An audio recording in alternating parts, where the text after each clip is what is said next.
So let me guess, you've had killers slugging you like absolute mad, or maybe you're just looking for a fun new build. Well then guys, have I got a treat for you. Welcome back to the channel, it's Minty here from Slug Gaming, and I present to you my ultimate anti-slug build. If you find this video helpful, then please leave me a like and a sub, and without further ado, let's get into the build. So firstly, for those of you that are new to the game, slugging is when the killer puts you into the dying state, and then walks off to find another survivor, and then leaves them in the dying state too.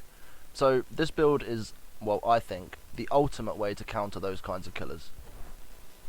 So as with my last video, we will be starting with the perks, as they are the most important part of the build. The first perk we'll be looking at is Bill's perk Unbreakable.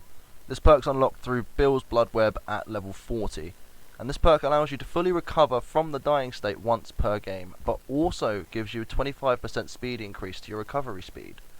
This perk is pretty much the basis of this whole loadout, as it allows at least one full recover per match. Plus, the speed boost works throughout the entire game, which really comes in clutch. Next up is Ash's perk Flip Flop.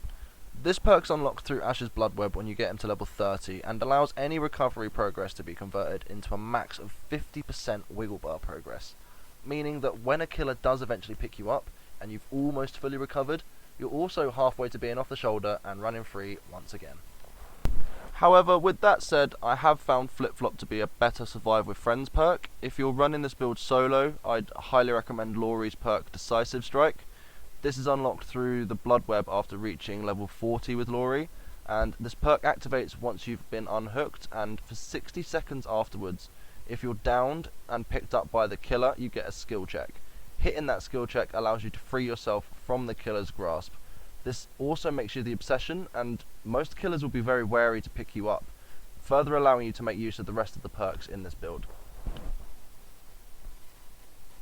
So the third perk we're going to be looking at is Tenacity, which is unlocked through the Blood Web of Detective Tap once you've got him to level 30. This perk allows you to crawl away 30% faster, whilst also recovering at the same time. This really allows you to put a lot of distance between you and that pesky slugger. So the final perk we'll be looking at is Soul Guard. Now this is quite possibly my favourite of the four perks. Again, it's unlocked through the Blood Web, this time after reaching level 30 with Cheryl. With this perk on, while you're cursed with a Hex, it allows you to fully recover from the dying state as many times as possible until that Hex is broken. It also gives you the enduring effect, so when you do fully recover, you've got 8 seconds to get hit and it won't put you into the dying state. So if that killer is just sitting around waiting for you to get back up, then you can take that hit without being put back down. This perk, most of all, has come in clutch so many times for me, it is untrue. All the perks in this build synergize with each other perfectly, all benefiting one another to give you the best chance of crawling away and getting recovered possible. It is worth noting though, if you don't have access to these characters yet, it's not all lost. Every week, the Shrine of Secrets has 2 different Survivor perks in, so if you keep your eye on there, you should still be able to get your hands on these perks. Unlike with my Freddy build, the items and add-ons you run really don't make a lot of difference to the build as a whole.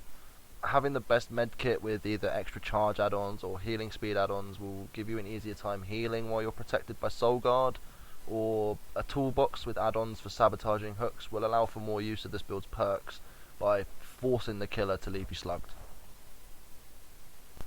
It's the same with the offerings. There really isn't anything that will greatly change the effectiveness of the build. However, you can take the Petrified Oak to increase the distance between hooks throughout the map, further forcing the killer to keep slugging you. So that brings us to the end, guys. I hope this helps you with those sluggy killers you come across, or with new build ideas.